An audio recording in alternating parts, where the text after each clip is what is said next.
वालेकुम, नमस्ते, Waheguru, good day. मैं डॉक्टर बोजू खिलानी आपकी खिदमत में हाज़िर हूँ और अब हम अपने इस चैनल के बुनियादी मकसद की तरफ आते हैं, जो है आवाम को आगाही देना उन बीमारियों के बारे में जो कि दिमाग और उससे जुड़े हुए आज़ा से होती हैं। तो आज हम ऐसी एक बीमारी पे बात करेंगे जिसको फालिज कहते हैं।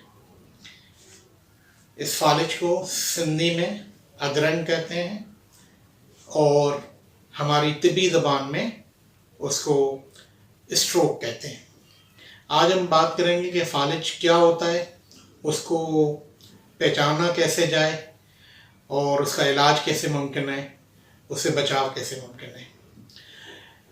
तो बुनियादी तौर पर फालिज दो अक़साम का होता है। एक किस्म वो होती है जिसमें हमारे दिमाग की कोई छोटी रग अगर वो फट जाती है और खून दिमाग में जमा हो जाता है, जिसको ब्रेन हेमरेज कहते हैं। दूसरी फालिज की किस्म वो होती है जिसमें जो खून की शरियानें हैं उनमें ब्लॉकेज हो जाती है, बंदिश या रुकावट आ जाती है, खून जम जाता है वहाँ पे, जिसकी वजह से दिमाग का कुछ हिस्सा काम करना छोड़ देता है, मुतासिर होता है खून की कमी की वजह से।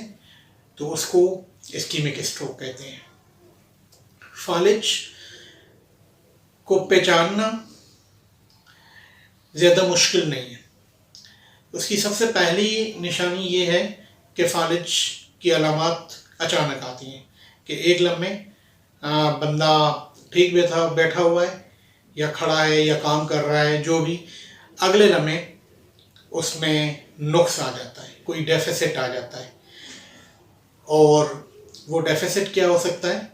मुंह का टेढ़ा होना, हाथ और पाँव, टांग, बाजू का एकदम से कमज़ोर हो जाना, एक तरफ के जो बाजू और टांग और चेहरा या पूरा जिस्म का एक हिस्सा उसका सुन्न हो जाना अचानक से, या आवाज़ में तब्दीली आ जाना, आवाज़ में रुकावट आना, वाज़ेह या क्लियर आवाज़ की प्रोडक्शन ना होना, या अचानक से सोच समझ कर चला जाना, या अचानक से एक तरफ की नज़र का गायब हो जाना, या अचानक से निगलने में मसला होना, या बहुत ज़्यादा चक्कर आए जिसमें बंदे को चलने में बहुत मुश्किल हो और वो लड़खड़ा जाए।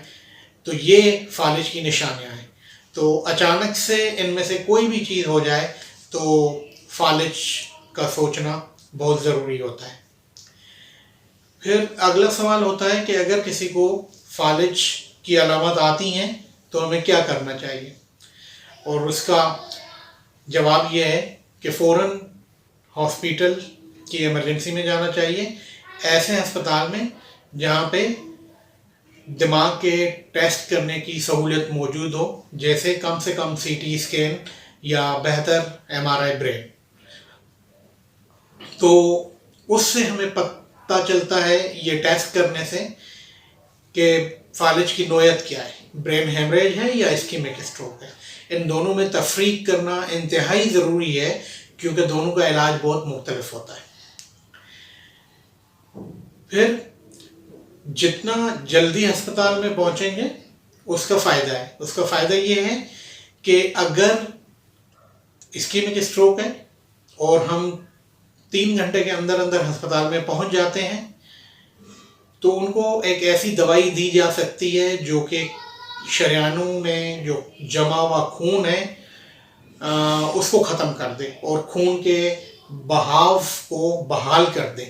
तो फालिज से जो नुकसान होता है उसके कम होने के चांसेस ज़्यादा होते हैं, रिकवरी के चांसेस ज़्यादा होते हैं। कई लोग बिल्कुल भी ठीक हो जाते हैं, लेकिन ओवरऑल ऐसी दवा मिलने से 30% बेहतरी के ज़्यादा अमकानात होते हैं।